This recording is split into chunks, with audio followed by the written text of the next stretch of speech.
जय हिंद दोस्तों, Indira English classes में आप सबों का स्वागत है ना। हम लोग जैसा कि जानते हैं कि जब हम एग्ज़ाम देने जाते हैं इंग्लिश का तो उसमें ऑब्जेक्टिव क्वेश्चंस भी होता है, उसमें शॉर्ट क्वेश्चंस भी होता है और उसमें एक्सप्लेनेशंस भी होता है।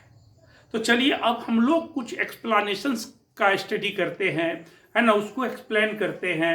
तो इसी पोएम का sweetest love I do not go, and जो पोएम है जो जॉन डन के द्वारा लिखा गया है ना, इसके जो इम्पोर्टेंट एक्सप्लेनेटरी लाइंस है जिसका एक्सप्लेनेशन पूछा जा सकता है उसको हमने एक्सप्लेन किया है। तो आइए हम लोग देखते हैं और आपसे मेरा कहना है शुरू से अंत तक देखिए, अच्छी तरह देखिए और इसको लिखने का प्रैक्टिस कीजिए, समझिए। दिक्कत हो तो कमेंट जरूर करिए, है ना। तो देखिए लिखा है, आपको एक्सप्लेन करने के लिए इस लाइन को कहेगा, when thou sighst not windy but sighst my soul away।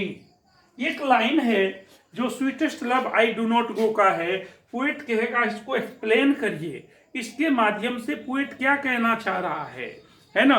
देखिए लिखा है, पोएट जब अपने पत्नी से जुदा होने लगता है, जाने लगता है, तो उसकी पत्नी जो रोती है उसी समय उसको कहता है, When thou sighst, जब तुम आहें भरती हो, thou sighst not windy, तो तुम्हारी आह में, तुम्हारी सांस में हवा नहीं जाती, है ना, बट लेकिन sighst my soul away, मेरी आत्मा को खींच लेती हो।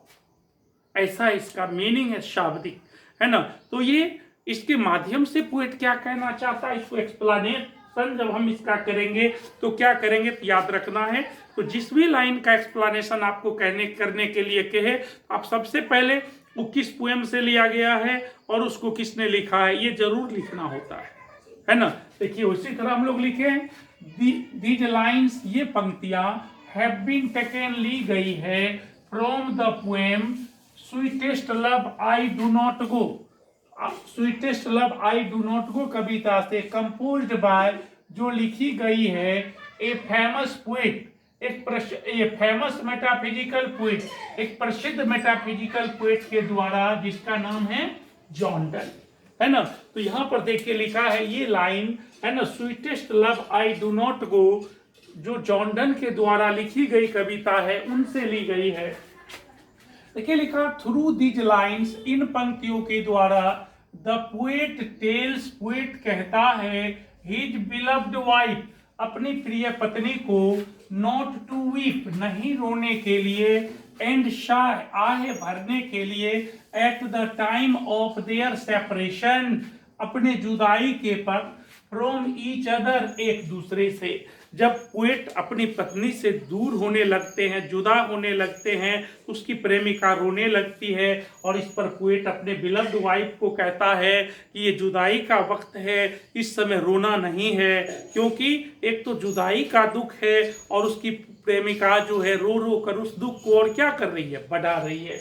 फिर देखिए आगे, according to the poet, poet के अनुसार, इफ शी डज सो, यदि वह ऐसा करती है, शी डिस्ट्रॉयज, वह बर्बाद करती है, नॉट ओनली हर सेल्फ, सिर्फ अपने आप को ही नहीं, बट ऑल्सो द पोएट, और वह पोएट को भी बर्बाद करती है।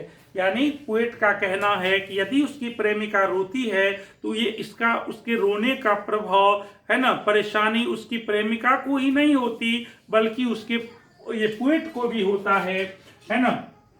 हर वीपिंग, उसका रोना, एंड शाइन, आहें भरना, टेक्स हिज सोल अवे, उसकी सोल को खींच लेता है, उसकी आत्मा को खींच लेता है, एंड और हिज ब्लड, और उसका खून, बिगिंस टू डिके, नष्ट होने लगता है, सड़ने लगता है, जलने लगता है।